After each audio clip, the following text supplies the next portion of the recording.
წლების განმავლობაში რუსეთი კალინინგრადის ექსკლავს იყენებდა, რათა მუდმივი საფრთხე შეექმნა ბალტიისპირეთის რეგიონისა და ნატოს აღმოსავლეთ ფლანგისთვის. მაგრამ ახლა გაფრთხილება გაკეთდა. თუ ზედმეტს გაბედავთ, კალინინგრადს დაკარგათ. ნიშნულოვანმა ბალტიის ოფიციალურმა პირმა ახლახან უთხრა რუსეთს, რომ ნატოს აქვს ყველაფერი, რაც სჭირდება კალინინგრადის ციხესიმაგრის მთლიანად დასანგრევად. პუტინის ძალაუფლება იწევს შესუსტებას. თუ ის მეტად შორს წავა, კალინინგრადი კვლავ გახდება ევროპის კენიგსბერგი. ეს იყო ლიტვის საგარეო საქმეთა მინისტრი გიედრის ბუდრისი, რომელმაც ეს მასიური განცხადება გააკეთა. 18 მაისის ინტერვიუში მან აღიარა, რომ პუტინმა ყველაფერი გააკეთა იმისთვის, რომ კალინინგრადი პატარა ციხესიმაგრე ექცია. საჰაერო თავდაცვის სისტემები გაგზავნილია ექსკლავში, სავარაუდოდ იმ ტიპის საჰაერო იერიშისთვის მოსამზადებლად, რომელსაც ნატო განახორციელებდა მის წინააღმდეგ. კალინინგრადში არის სარაკეტო გამშვები დანადგარები და კიდევ ბევრი სხვა რამ, რომლებსაც პუტინი ცდილობს გამოიტანოს ნატოს აღმოსავლეთ ფლანგისთვის საფრთხის შესაქმნელად. მაგრამ ამ ყველაფერს მნიშვნელობა არ აქვს. ბუდრისისთვის ნატოსთვის მთავარი ის არის, რომ პუტინს აჩვენოს, ალიანსს შეუძლია კალინინგრადის განადგურება ნებისმიერ დროს, როცა მოისურვებს. შემდეგ ზამნილი გაჟღებდა. ნატოს აქვს შესაძლებლობა საჭიროების შემთხვევაში მიწასთან გაასწოროს იქ არსებული რუსეთის საჰაერო თავდაცვის სისტემები და სარაკეტო ბაზები. ეს არ არის ტრაბახი. ამ განცხადებას არ ახლავს ამ პარტავნება, როგორც ბუდრისმაც აღნიშნა. ნატომ ბევრად უფრო სერიოზულად უნდა მიიღოს რუსეთის მხრიდან აღმოსავლეთ ფლანგზე არსებული საფრთხე. აქ ჩვენ ხედავთ ფაქტის უბრალო განცხადებას ადამიანისგან, რომელიც იცის, რომ რუსეთს ძალიან ბევრი აქვს მოსაპოვებელი იმით, თუ ნატო დაიჯერებს, რომ კალინინგრადი აუღებელია. ყოველ შემთხვევაში ეს ფაქტია ბუდრისის აზრით, რადგან მან ფაქტობრივად პუტინს დაემუქრა იმ შესაძლებლობით, რომ კალინინგრადი კვლავ შეიძლება კონიგსბერგად იქცეს. მაგრამ ნამდვილად შეუძლია ნატოს რუსეთის ექსკლავის ციხესიმაგრის მიწასთან გასწორება. მარტივი პასუხია კი და მალე აგიხსნით რატო. პირველ რიგში რუსეთი უკმაყოფილოა ბუდრისით და მისი ბაკი-ბუქით. ლიტვის საგარეო საქმეთა მინისტრის კომენტარებიდან სულ რამდენიმე საათში პუტინმა თავისი საყვარელი რუპორი დმიტრი პესკოვი გაგზავნა საპასუხო განცხადების გასაკეთებლად. როგორც რუსეთს ჩვევია, ეს იყო განცხადება, რომელიც სავსე იყო ფარისევლობით და უცნაური თვითკმაყოფილებით, რაც ცდილობდა დაეფარა ის ფაქტი, რომ რუსეთი ამ განცხადებებზე უფრო მეტად ღელავს, ვიდრე ამას აჩვენებს. ეს განცხადება სიგიჟეს უახლოვდება. არ ვფიქრობ, რომ სერიოზულად უნდა მივიღოთ. სწორედ ეს აჩვენებს იქაური პოლიტიკოსების თავხედობას, თქვა პესკოვმა და დაამატა. ასეთი თავხედი პოლიტიკოსები ძნელად თუ შეძლებენ კარგად გააზრებულ ან დახვეწილ ქმედებებს. ეს კარგი. ეს განცხადება მოდის იმ ქვეყნის წარმომადგენლისგან, რომელიც ფიქრობს, რომ დახვეწილი ქმედებები ნიშნავს უკრაინაში ხალხის ხორცაკებში შეკრას. რაც შეეხება პოლიტიკოსების თავხედობას, პესკოვს არაერთხელ გაუწია გაფრთხილება დასავლეთთან ესკალაციის შესახებ, როცა კი უკრაინისადმი მხარდაჭერის რაიმე მინიშნება გამოჩნდება.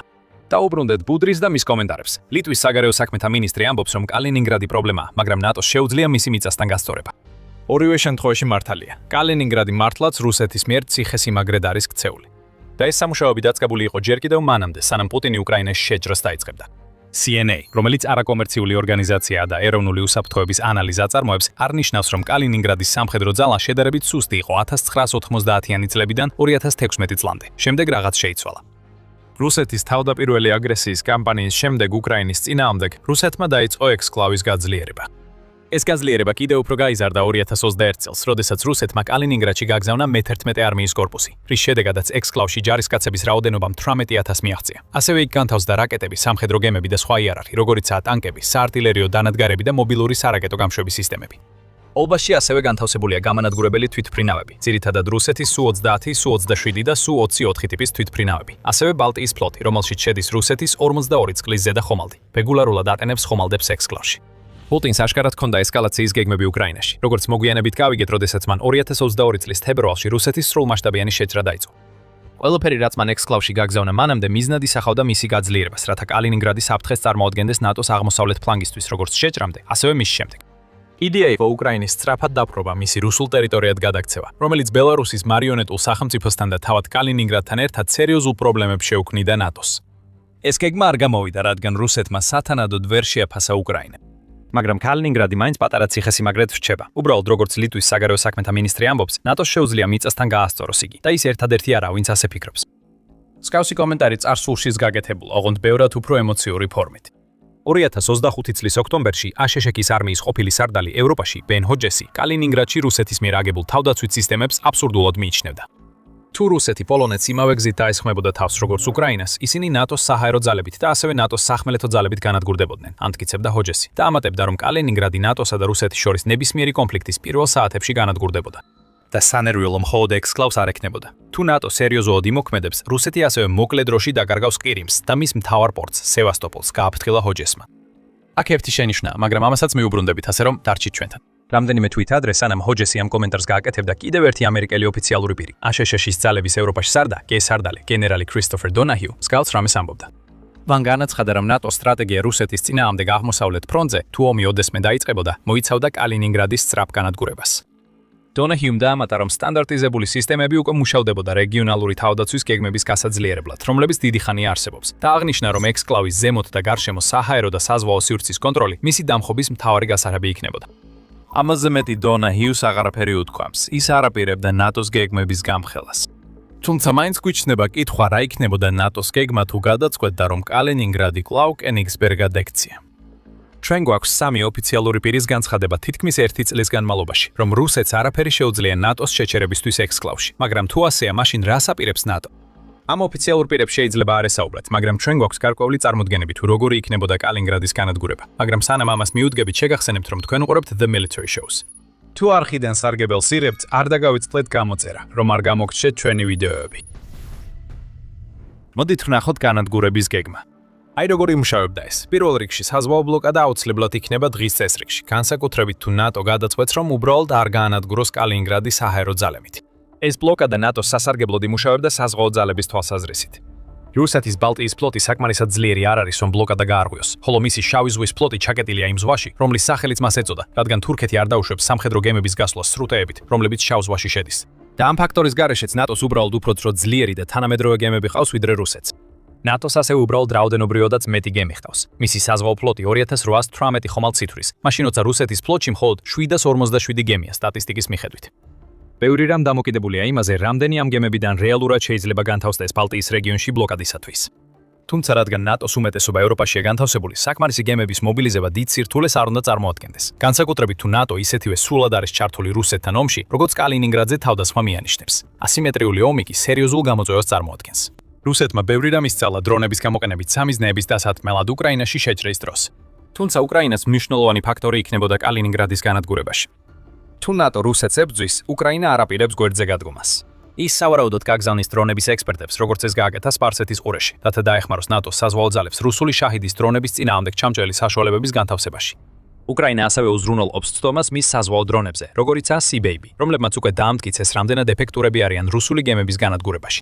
შავი ზღვის ფლოტის მესამედი, რომელიც უკრაინის დრონებმა და რაკეტებმა გაანადგურეს, ამის დასტურია. ბლოკადის მიზანი მარტივია. რუსეთისთვის ხელი შეეშალოს ბალტიის ზღვით კალინინგრადში ჯარის, აღჭურვილობის, მარაგებისა და სხვა ნებისმიერი ნივთის გადაზიდვაში. ეს რუსეთს მხოლოდ სუვალკის დერეფანს დაუტოვებს ერთადერთ გზად, რომ კალინინგრადში დამატებითი გაძლიერება მოახდინოს იმაზე მეტი, რაც უკვე გააკეთა ექსკლავში. მაგრამ ეს ყველაფერი მოსამზადებელი სამუშაოა. თავად შეტევა სწრაფად განხორციელდება და იქნება მრავალდარგოვანი გეგმის ნაწილი. ეს უბრალოდ ნიშნავს იმას, რომ ნატო ყველა შესაძლო საშუალებას გამოიყენებს, რათა ექსკლავი რაც შეიძლება სწრაფად გაანადგუროს. რიცხობრივი უპირატესობა ისევ გადამწყვეტი გახდება. სანამ ევროპულ ნატოს აშშ-ში უჭერს მხარს, რუსეთი რიცხობრივად ყველა მიმართულებით ჩამორჩება. ნატოს მეტი ჯარისკაცი, თვითმფრინავი გემი, საარტილერიო სისტემა, რაკეტა და ჯავშენ ტექნიკა ჰყავს. ეს ყველაფერი საჭირო არ იქნება სულ მცირე კალინინგრადის დამანგრეველი დაბომბვისას, მაგრამ შეტევა სასტიკი და სწრაფი იქნება. ნატო გამოიყენებს ჰაკერებს, რათა მწყობრიდან გამოიყვანოს რუსეთის რადარები და სარდლობის სისტემები. ელექტრონული ომის სისტემებს, რომლებიც სავარაუდოდ უკრაინის მიერ იქნება მოწოდებული, გამოიყენებენ იმისთვის, რომ რაც შეიძლება მეტით და მეტი რუსული დრონი გზიდან გადაახვევინონ, ხოლო დანარჩენს ხომალდებზე განთავსებული საჰაერო თავდაცვის სისტემები გააკეთებენ. ნებისმიერი დრონი, რომელსაც რუსეთი ყირიმიდან ან მატერიკიდან გაუშვებს, ასევე უნდა გაიაროს უკრაინა, ბალტიისპირეთის ქვეყნები და პოლონეთი, რათა კალინინგრადს მიაღწიოს. ასე რომ ამ ქვეყნებში განთავსებული საჰაერო თავდაცვის სისტემებიც დაასუსტებს რუსეთის საპასუხო ქმედებებს. ბომბდამშენები, გამანადგურებელი თვითმფრინავები, წყალქვეშა და სამხედრო გემები შეძლებენ კალინინგრადის ექსკლავზე ერთდროულად მრავალი ფრთოსანი რაკეტისა და ბომბის გაშვებას. დაახლოებით ისე, როგორც ვიხილეთ, რომ აშშ-მ გააკეთა Operation Epic Fury-ის დროს ირანის წინააღმდეგ. მიზანი იქნებოდა ისეთი ძლიერი და სწრაფი დარტყმის მიტანება, რომ რუსეთს პრაქტიკულად არ ჰქონდეს საპასუხო რეაგირების შესაძლებლობა. ამიტომ ეს დარტყმები სავარაუდოდ მაშინ განხორციელდება, როცა ნატო ბლოკადას ქმნის და არა მანამდე. ბლოკადა დარჩებოდა ძალაში იმდენ ხანს, რამდენიც საჭირო იქნებოდა, რათა კალინინგრადის დარჩენილ ნაწილს ყველა საჭირო რესურსი მოაკლეს, რათა საკუთარი შეტევის დაწყების შანსიც აღარ ჰქონდეს. და რუსეთს კიდევ ერთი პრობლემა აქვს. კალინინგრადის ფართობი მხოლოდ ოდნავ აღემატება 15000 კვადრატულ კილომეტრს. ეს არ არის დიდი ტერიტორია, რომ ნატოს მასშტაბური საჰაერო და საზღვაო კამპანია შეიწოვოს. ასევე ეს არ არის ისეთი დიდი ტერიტორია, რომ ადგილზე შეყვანილმა ჯარებმა რუსეთს წაართვან. ასე რომ, როდესაც ბუდრისი და სხვა ოფიციალური პირები ამბობენ, რომ ნატოს შეუძლია კალინინგრადი მიწასთან გაასწოროს, ისინი არ იტყუებიან. ნატოს აქვს ყველაფერი, რაც სჭირდება, რომ რუსეთის ექსკლავი რუკიდან გააქროს და ევროპას დაუბრუნოს. მაგრამ შეიძლება გახსოვდეთ, რომ ვახსენეთ ერთი მნიშვნელოვანი პირობა, რომელიც მოქმედებს და აუცილებლად გავლენას მოახდენს იმ შესაძლო გეგმაზე, რომელიც ახლახან განვიხილეთ. ეს პირობაა შეერთებული შტატები. და ბუდრისი ხსნის მიზეზს ამბობს. ჩვენი ბევრი გეგმა ჯერ კიდევ ეფუძნება ვარაუდს, რომ ამერიკა მოგვაწვდის მნიშვნელოვან სამხედრო შესაძლებლობებს, მაგალითად სატელიტურ დაზვერვას. თუმცა თუ გვინდა რომ ევროპა დამოუკიდებლად დავიცვათ, ყველაფერი თავიდან უნდა გადავაფასოთ, მათ შორის ბირთვული შეკავებაც. ლიტვის საგარეო საქმეთა მინისტრი მართალია. ნატოს მიერ კალინინგრადის წინააღმდეგ გამოყენებული ძალის დიდი ნაწილი აშშ-ზეა დამოკიდებული. იქნება ეს ტექნოლოგიური თვალსაზრისით თუ დაზვერვის გაზიარების კუთხით. გარდა ამისა, აშშ ასრულებს მთავარ როლს ნატოსთვის საჭირო ბირთვული შეკავების უზრუნველყოფაში, რაც საშუალებას აძლევს ალიანსს ჩაატაროს კონვენციური სამხედრო კამპანია კალინინგრადის წინააღმდეგ. კიდევ ერთხელ ბუდრისი ამ ფაქტს უსვამს ხაზს და ამატებს. ბირთვული ძალა როგორიცაა რუსეთი ვერ იქნება შეკავებული თუ ჩვენ არ გვექნება საკუთარი ბირთვული საპირწონე. სანამ აშშ-ის ბირთვული გარანტია ძალაშია, ჩვენ ევროპელები შეგვიძლია კონცენტრირება მოახდინოთ კონვენციურ ფრონტზე. ციფრებიც ნამდვილად ადასტურებს მის სიტყვებს. იარაღის კონტროლის ასოციაცია აღნიშნავს, რომ საფრანგეთსა და დიდ ბრიტანეთს, რომლებიც ნატოს ერთადერთი წევრები არიან აშშ-ის გარდა, რომლებსაც ბირთვული იარაღი აქვთ, ერთად მხოლოდ იმდენი ბირთვული მარაგი აქვთ, რაც რუსეთის არსენალის მე-10-ს შეადგენს. აშშ-ის ჩართულობა ბირთვულ ფრონტზე ბალანსს ქმნის, რაც ნიშნავს, რომ ნატოს შეუძლია კონვენციური შეტევის რისკზე წავიდეს კალინინგრადზე, რადგან რუსეთის მხრიდან ნებისმიერ ბირთვული დარტყმა ანალოგიური პასუხით იქნება მიღებული. მაგრამ თუ აშშ-ს ამ განტოლებიდან ამოვირებთ, ყველაფერი იცვლება. ევროპული ნატოს მაინც ექნებოდა საკმარისი სამხედრო ძალა, რომ რუსეთის ციხესიმაგრე დაეკავებინა. თუმცა ამას გააკეთებდა იმ რისკის ქვეშ, რომ რუსეთი შეიძლება პასუხად არა კონვენციური იარაღით, არამედ ბირთვული არსენალით გამოეხმაუროს, რომელიც ბევრად აღემატება იმას, რაც ევროპას აქვს. აშშ-ის საპირწონე ფაქტორი კალინინგრადის გეგმასთან დაკავშირებული მთავარი დათქმაა. და ეს საპირწონე ფაქტორი შეიძლება აღარ იყოს ისეთი სანდო, როგორიც ადრე იყო. მაისის 19-ში Defense News-მა გავრცელა ინფორმაცია, რომ დონალდ ტრამპის ადმინისტრაციის დროს აშშ ვაპირებს ნატოს მოკავშირეებს აცნობ-აცნობს, რომ ამერიკა გეგმავს ევროპაში თავისი სამხედრო შესაძლებლობების რეზერვის შემცირებას. ეს მტკიცება სამი ანონიმური წყაროს განმოდის, ამიტომ შეიძლება სიფრთხილით უნდა მიუდგეთ მას. მაგრამ ამერიკის გეგმის არსი, როგორც ჩანს, არის იმ ძალების კონტინგენტის შემცირება, რომელსაც ის აწვდის ეგრეთ წოდებული ნატოს ძალების მოდელისთვის. ეს მოდელი ძირითადად წარმოადგენს ძალების რეზერვს, რომელიც შეიძლება სწრაფად გააქტიურდეს თუ კონფლიქტი მოხდება. აშშ შეიძლება ემზადებოდეს ამ რეზერვიდან ჯარებისა და აღჭურვილობის გამოყვანისთვის, რაც ჯორია, რომელსაც გარკვეული საფუძველი აქვს, რადგან დონალდ ტრამპმა ადრე განაცხადა, რომ ის ელოდება, რომ ევროპის ნატოს წევრები აიღებენ მთავარ პასუხისგებლობას კონტინენტის დაცვაზე. ნიშნულობა თითქმის არ აქვს, რეალურად მოხდება თუ არა ეს გამოყვანა და რამდენად სწრაფად. თუ კი აშშ ამ ნაბიჯს გადადგამს. მთავარი საკითხი აქ და ამას ბუდრისიც აღნიშნავს არის ის, რომ კალინინგრადის განადგურების გეგმისთვის აშშ აუცილებელია. ტრამპის დროს ნატოსა და აშშ-ის ურთიერთობა ხშირად დაძაბული იყო. ამას ხელი არ შეუწყო იმანაც, რომ Operation Epic Fury-ის დროს არც ერთი ნატოს ქვეყანა არ დაეხმარა და მხარი არ დაუჭირა აშშ-ს. ტრამპის ადმინისტრაცია ამით უკმაყოფილო იყო, მიუხედავად იმისა, რომ ნატოს სხვა წევრებს არ ჰქონდათ ვალდებულება ომში სპარსეთის ყურეში ჩართულიყვნენ. ტრამპმა ასევე განაცხადა, რომ აშშ-ს ნატოდან გამოყვანის საკითხი აღარ განიხილება, რაც როგორც ჩანს ნიშნავს, რომ მან უკვე მიიღო გადაწყვეტილება აშშ-ს გასვლაზე. რა თქმა უნდა, ეს ასე მარტივი არ არის. აშშ-ში 2024 წელს მიღებული კანონმდებლობა კრძალავს ნებისმიერ პრეზიდენტს აშშ-ს ნატოდან გამოყვანის ბრძანების გაცემას, თუ მას არ აქვს სენატის 2/3 მხარდაჭერა ან კონგრესის შესაბამისი აქტი, რომელიც ამის ნებას რთავს. მაგრამ თუ ტრამპის ადმინისტრაცია პირდაპირ გასვლისგან დაბლოკილი აღმოჩნდება, გარდიანი აღნიშნავს, რომ ყოველთვის შეუძლია აშშ-ს ჯარებისა და მეთაურების გამოყვანა ევროპიდან.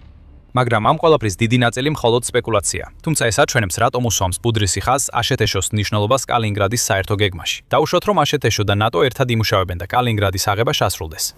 შემდეგი კითხვა ასეთია: საერთოდ დასჭირდება კი ესეთი გეგმა? ბუდრისი როგორც ჩანს ასე ფიქრობს. ის ამბობს, მოსაზრება, რომ მოსკოვთან კონფლიქტი მხოლოდ რუსეთის უშუალო მეზობლებს შეეხება, საშიში მცდარი წარმოდგენაა. ეს რუსეთის პროპაგანდის ნაწილია. სხვა სიტყვებით რომ ვთქვათ, ევროპამ და ნატომ არ უნდა იფიქრონ, რომ ნებისმიერი კონფლიქტი მხოლოდ ბალტიის რეგიონით შემოიფარგლება. კალინინგრადი მთელი აღმოსავლეთის ფრონტისთვის პრობლემა იქნება და თუ მას სწრაფად არ გაუმკლავდებიან, პუტინი შეიძლება გამოიყენოს იგი ბალტიის ქვეყნების დასაპყრობად და შექმნას ძლიერი რუსული თავდაცვა, რომელიც მთელ აღმოსავლეთზე გადაიჭიმება. ის რაც თითქმის სამხედრო ფორპოსტს გავს, შეიძლება სწრაფად გადაიქცეს ბევრად უფრო სერიოზულ საფრთხედ, ვიდრე უბრალოდ არასასურველი მეზობელი, თუ ნატო სწრაფად არ იმოქმედებს. სუვალკის კორიდორი განსაკუთრებულ პრობლემას წარმოადგენს. ლიტვასა და პოლონეთს შორის გადაჭიმული ეს ვიწრო ტერიტორია კალინინგრადსა და ბელარუსს აკავშირებს. თავარი შეშფოთება ისაა, რომ რუსეთმა შეიძლება ერთ დღეს ამ რეგიონებიდან ორმხრივი შეტევა დაიწყოს. სუვალკის კორიდორი დაიკავოს და შემდეგ პოლონეთსა და ლიტვაში გააფართოვოს აგრესია.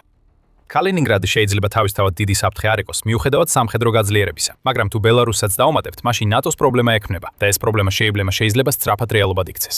ბელარუსის დიქტატორმა ალექსანდრ ლუკაშენკომ 12 მაისს გამოაცხადა თავისი ქვეყნის ჯარების მიზანმიმართული მობილიზაცია, რაც როგორც ჩანს სახმელეთო ოპერაციისთვის მზადებას უკავშირდება.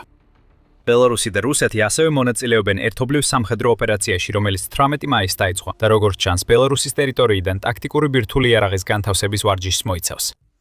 კალინინგრადთან გამკლავება შესაძლოა აუცილებლობად იქცეს, თუ ბელარუსი გააგრძელებს ამჟამინდელ კურსს. ნატოსთვის ბევრად უფრო მარტივი იქნება ლუკაშენკოსთან გამკლავება თუ ის მარტო ბელარუსიდან იბრძოლებს, ვიდრე მაშინ, როცა ბელარუსსა და რუსეთს სუალკის დერეფნის აღება და ნატოს აღმოსავლეთ ფლანგზე ორმხრივი ფრონტის შექმნა შეეძლებათ, ასე რომ ბუდრისის გზავნილი ნათელია. რუსეთი სწრაფად გაიგებს, რამდენად მოწყვეტია კალინინგრადი, თუ პუტინი გააგრძელებს დაძაბულობის გამწვავებას. საინტერესოა, რომ ნატოს განსაკუთრებით მის აღმოსავლეთ ევროპელ წევრებს შეიძლება გარკვეული გამართლება ჰქონდეთ კალინინგრადის განადგურებისთვის. ბირმინგემის უნივერსიტეტის პროფესორი ჯონ ბრაისონი დიდი ბრიტანეთიდან აღნიშნავს, რომ კალინინგრადი ევროპის გეოგრაფიაში გარკვეული ანომალია. ძალიან დამაჯერებელი არგუმენტები შეიძლება იყოს იმისთვის, რომ ეს ტერიტორია დამოუკიდებელ ქალაქ-სახელმწიფოდ იქცეს, ან თუნდაც ეს ტერიტორია თავის ისტორიულ სამშობლოს დაუბრუნდეს, წერს ბრაისონი. ეს სამშობლო ოდესღაც გერმანია იყო. ახლა შეიძლება ითქვას, რომ ეს პოლონეთია. როგორც არ უნდა იყოს, კალინინგრადზე რუსეთის გარდა სხვებსაც აქვთ პრეტენზიები და ყველა ეს პრეტენზია გულისხმობს ტერიტორიის იმ მდგომარეობაში დაბრუნებას, როგორიც ის ოდესღაც იყო. თუ ნატო რუსეთის ძალებს გაანადგურებს, კალინინგრადი კვლავ კენიგსბერგი გახდება. თუ ბუდრის დაუჯერებთ რუსეთს, არაფერი შეეძლება ამის შესაჩერებლად. და ეს არ არის ისე თითქოს კალინინგრადი ერთადერთი ტერიტორია, რომელზეც რუსეთს სუსტი კონტროლი აქვს. ყირიმიც ასეთივე მდგომარეობაშია, რომელიც 2014 წელს პუტინმა უკანონოდ მიიერთა. უკრაინას ეს ანექსია არასდროს დაუვიწყებია. ეხლა კი ის, რაც რუსეთის საბოლოო სიმაგრე უნდა ყოფილიყო განადგურებას განიცდურების განთავისუფლების კამპანიაში, რომელიც სხვას არაფერს გავს. კალინინგრადის განადგურება სწრაფი იქნება. ყირიმში კი რუსეთი ნელ-ნელა იშლება და შეგიძლიათ გაიგოთ როგორ თუ უყურებთ ჩვენს ვიდეოს. თუ მოგეწონათ ეს ვიდეო, არ დაგაუწყდეთ გამოიწეროთ The Military Show, რომ ნახოთ მეტი ანალიზი ჩვენი არხიდან. და მადლობა როგორც ყოველთვის ყურებისთვის.